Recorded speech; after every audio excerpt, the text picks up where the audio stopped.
Welcome back everybody, Mr. Carl Science here. Today is Valentine's Day and I wanted to make something super awesome for my wife. She is the most wonderful person that I have in my life. She's given me two beautiful boys and I'm very excited to show her exactly how much I love her. So today I'm going to make her something that's going to hopefully make her Valentine's Day extra special.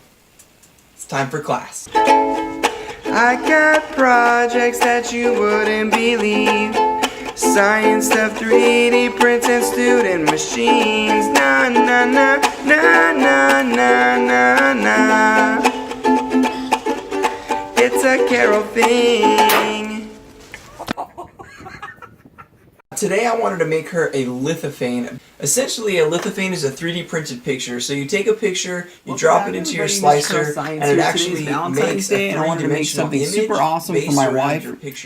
She is the most wonderful. And when you put a light behind it, the light shines through and it makes this super awesome negative looking image. It's really cool. I want to show you guys how to make it. It's actually a lot more simple than you might think. So let's hop into Cura, which is the slicer that I use for my 3D printer, and I'll show you exactly how easy it is. Valentine's Day, extra special. I opened up Cura, which is my slicer of choice. I like it because it's free, it's pretty easy to use, and it already has profiles built in for all the printers that I have. So I want to show you guys exactly how simple it is to make a lithophane on a 3D printer. All you do is you just open up a file and you go into a picture. So these are pictures that we had taken, family pictures we had taken just a few months ago. I've been looking through these pictures and I found this one that has me holding my two boys, and I think it's going to really be an awesome picture to have at work so that she has a little something to remind her of us.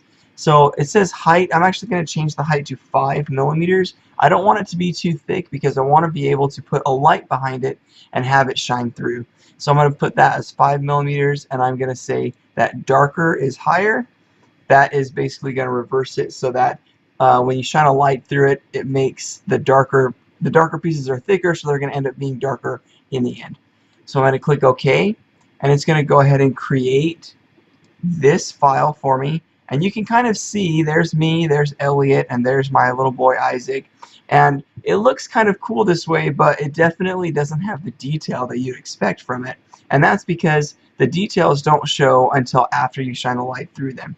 So what I'm going to do is I'm going to kind of look around and see what the best edge is going to be for me to put on the down part. And I see this is a pretty thick edge on this side. I'm going to look around. The other side is pretty thick too. So I think it's not going to matter too much. So I'm going to just go ahead and make this side my bottom edge. So I'm just going to click on it, rotate it so that that side is pointing down. Maybe. I'm going to just click on this. I'm going to rotate it so that side's pointing down 90 degrees. Now, if I wanted to, I could go ahead and print it in this orientation. But I think if I just change the angle, it's going to make it so that it actually appears. I'm not sure why it's sitting down there. I'm going to move it up, I guess, so that it's sitting on the build plate, which is where I want it. So there we go. I think that might actually do it, and that looks pretty good. I'm going to change my settings to make sure that I have a brim just to help hold it down, and I'm going to print it pretty slow at 50 millimeters a second.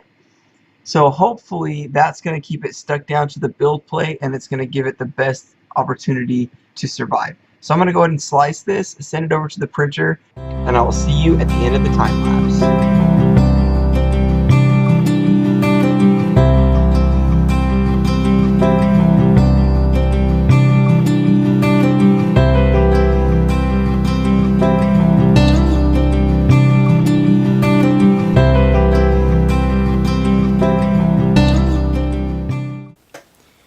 And here is the finished product. It looks super weird the way that it's printed because of the way that the printing process happens.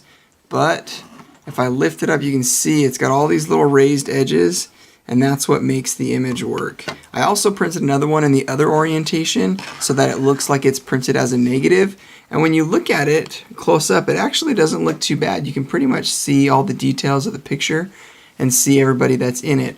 But when you hold it up to a light source, like right here, it shows the image behind it.